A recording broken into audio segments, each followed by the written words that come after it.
Dans le psaume 2 au verset 6, il est déclaré « J'ai oint mon roi sur Sion, la montagne de ma sainteté ». Jésus est élevé, glorifié et intronisé, établi sur Sion, la sainte montagne de Dieu, couronné de gloire et d'honneur, en qualité de prêtre sur son trône.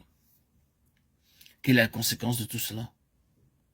Bien, je voulais en arriver à ceci. C'est quand cette réalité de Christ élevé et intronisé en vertu de l'absolue satisfaction de Dieu est dans l'Église, comme cela fut le cas du jour de la Pentecôte, qu'alors le pouvoir du diable est sapé. C'est ce qui a eu lieu dans les actes. Si vous délaissez cela, vous rétablissez le diable dans son pouvoir. Je veux sérieusement insister sur ce point parce qu'une des majeures activités du diable à la fin des temps consiste à amener l'Église dans une telle position qu'elle ne pourra pas fonctionner et que sa puissance sera neutralisée, ainsi que son témoignage et son influence. Parce que la puissante réalité de l'absolue satisfaction de Dieu aura été affaiblie. De manière concrète, c'est cet aspect de l'assurance du salut qui est contesté dans les croyants.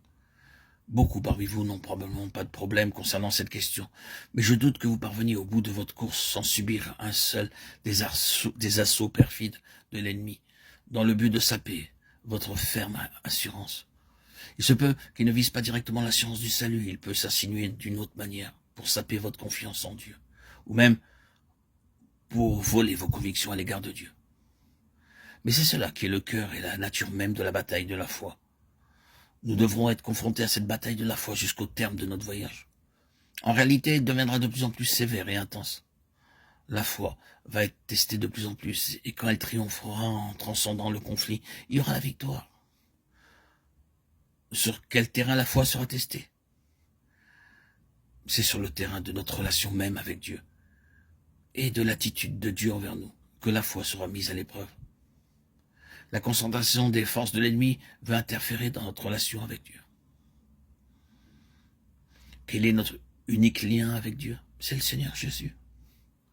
Christ est la réponse. Pour lui comme pour nous, contre Satan et tout ce qu'il signifie. Ce ne sera jamais ce que nous sommes en nous-mêmes. Si vous pensez un jour parvenir à satisfaire Dieu en vous-même, en ce qui concerne la justice, vous serez confronté à d'affreuses désillusions et à de nombreuses déceptions. Jamais nous ne pourrons satisfaire Dieu par nous-mêmes, que ce soit partiellement ou plus pleinement. La puissance de l'Église réside dans la foi au Seigneur Jésus. Le lien avec Dieu, c'est le Seigneur Jésus, comme étant la satisfaction de Dieu et la réponse de Dieu à Satan, l'accusateur. Comment alors pourrons-nous réellement déloger l'ennemi et saper son emprise pour le détruire efficacement? C'est une très grande question. N'allons pas défaire l'ennemi par le moyen de grandes organisations, ni avec l'aide de mouvements religieux. Il s'introduira bientôt dans ces choses et les tournera à son propre avantage.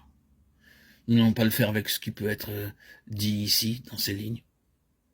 Nous allons détruire l'ennemi efficacement et établir la souveraineté du Seigneur Jésus dans le royaume de l'ennemi, seulement en saisissant pleinement la personne du Seigneur Jésus.